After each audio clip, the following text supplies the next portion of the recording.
What is going on, everybody? Welcome back to Home of Comics. This is Brayden once again bringing you guys another DC video. Today we're going to be discussing an interesting topic among the DCU fandom. What the hell is going on with DCU Batman? I know that Batman is probably the biggest staple of DC. Yeah, you could argue it's Superman, but I think that honestly DC's crown jewel is Batman.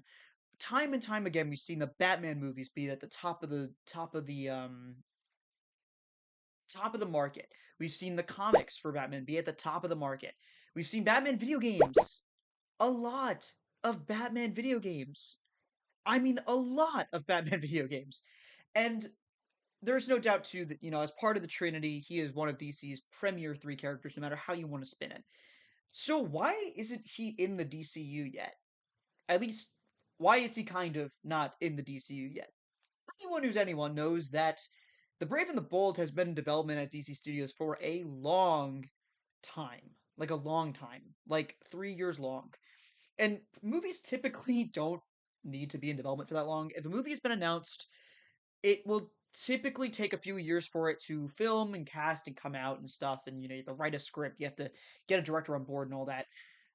And that's all fine, right? Like that's typically how a movie would work. And right now, it wouldn't necessarily mean that Brave and the Bold is delayed or Brave and the Bold is lagging behind if we didn't already have had a director announced since, June of 2023.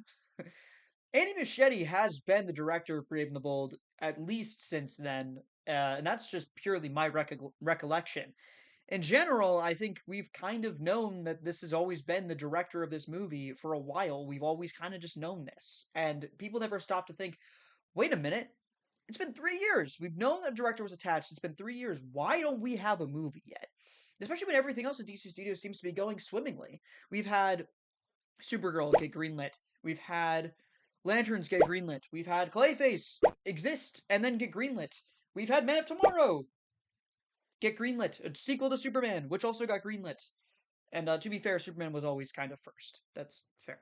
And recently, literally today, David Jenkins announced that he had actually written the pilot for Booster Gold and sent it off to the studio, which means that might be getting really close to getting greenlit. We know that now there's showrunners on Paradise Lost, which means that could be getting greenlit.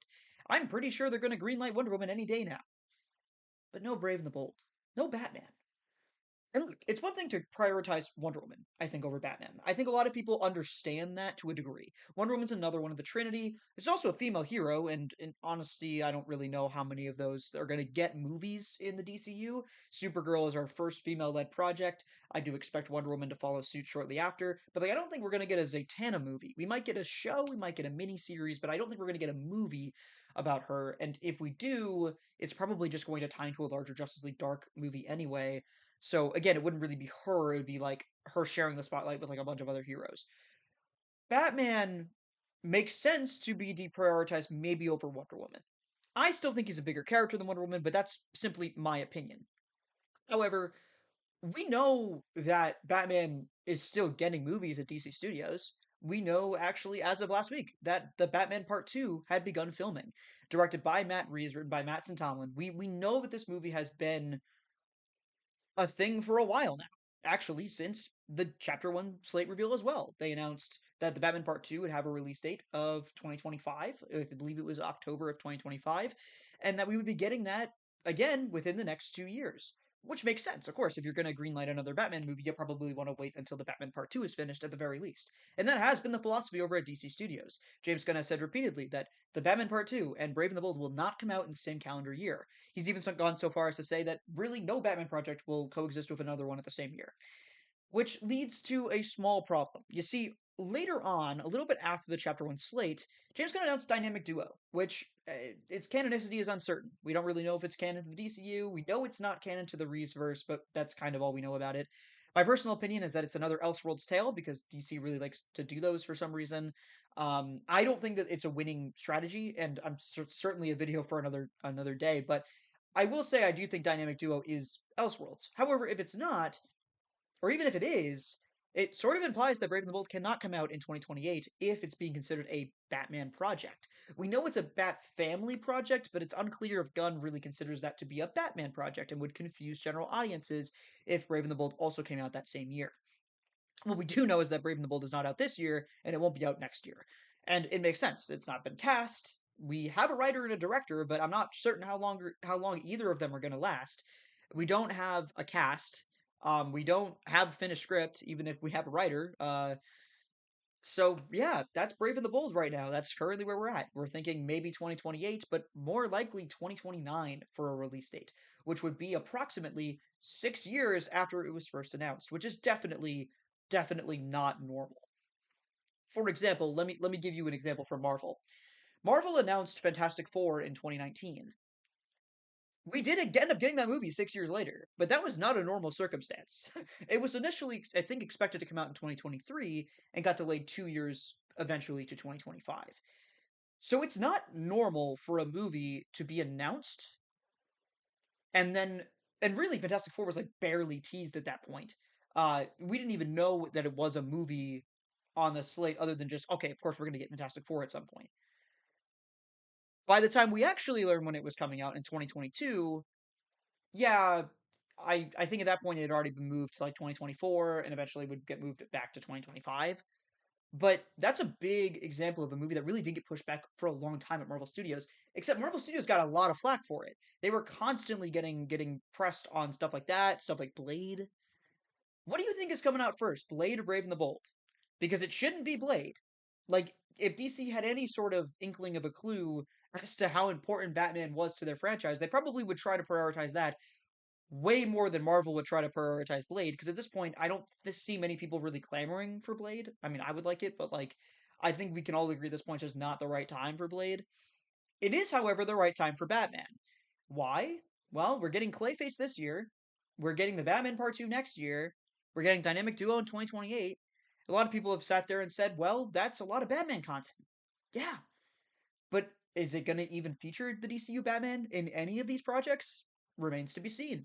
I think that they should introduce him in Clayface. I think it's probably the best option for DC Studios at this point. However, based on Peter Safran's comments, I don't know, today, or if you're watching this in the future, a few days ago, said, "Oh yeah, Brave and the Bold will be the first introduction to Batman." I don't like. I guess it makes sense to me that you would introduce Batman in a solo movie. At the same time, I can't sit here and say Clayface is not the perfect opportunity to introduce a DCU Batman.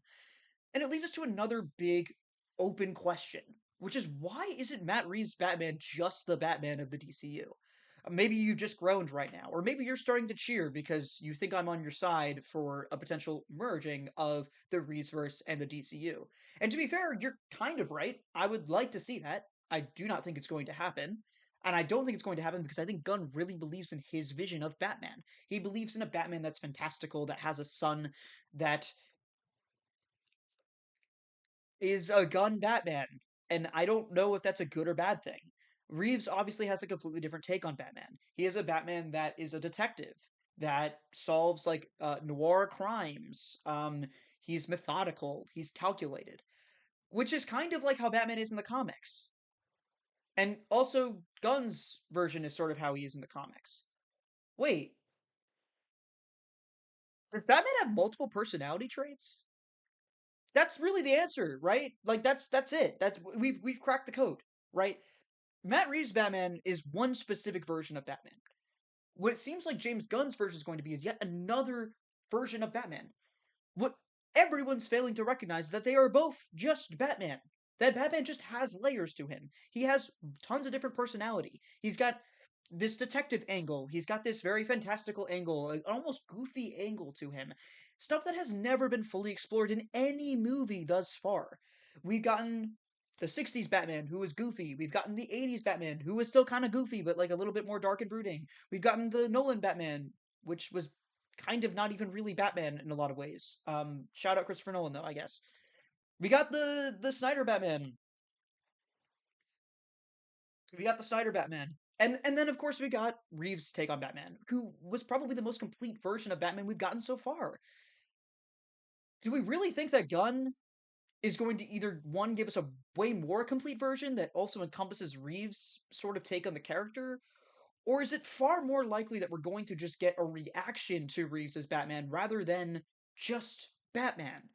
I think the biggest problem with Brave and the Bold is that it does feel like a reaction to the success of the Batman by saying, here, we have a different Batman. We've got a different Batman because we have to have a different Batman. We have to have a Batman that people can recognize as different, a general audience can recognize as different from Reeves's Batman. What Gunn and the rest of DC Studios is kind of failing to understand is that Reeves's Batman is also comic accurate Batman.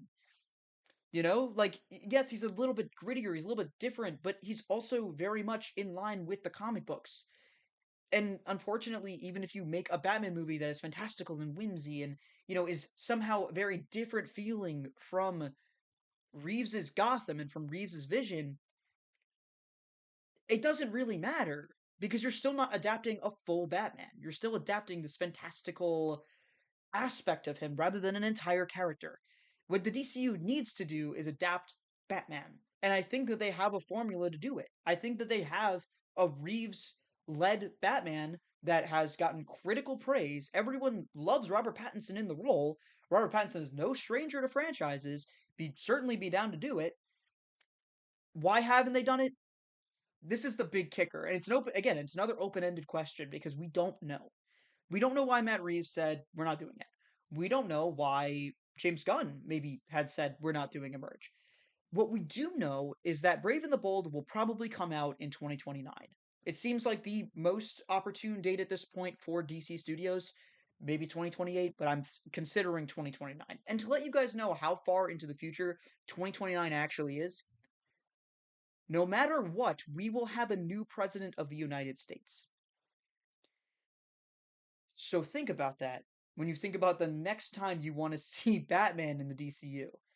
The next time, and probably the first time we will see Batman in the DCU, will be under a new presidential administration. And then come back to the table and ask yourselves, wouldn't it just make more sense to have Pattinson be the Batman of the future for the DCU? Well, I hope you guys enjoyed this video. You absolutely can feel free to disagree with my perspective and with my vision. I also expect that we will constantly be updating a video like this, constantly making amends and talking about the new Batman news that comes out pretty consistently. This has been a hot topic in the DC fandom for a while. I wanted to give my take on it. I'm not against the idea of Brave and the Bold, but I absolutely believe that it needs to come out a lot sooner than it has been. I think it has been plagued under a lot of stress from both Andy Muschietti and James Gunn. I think they've all just had a really hard time cracking the script, cracking this movie. Honestly, it just leads me to be more and more concerned with the outlook of the DCU because if you can't get Batman right, I don't know how you're going to get a lot of these other obscure characters right, even though, so far at least, Gunn has seemed to be able to do that. I hope you guys did enjoy. Make sure to like, subscribe, and comment down below once again your thoughts, any other video ideas you want me to do. I've got a few cooking in the chamber. Um, but yeah, I love you all. Thank you so much. And I'll see you guys in the next video. Peace.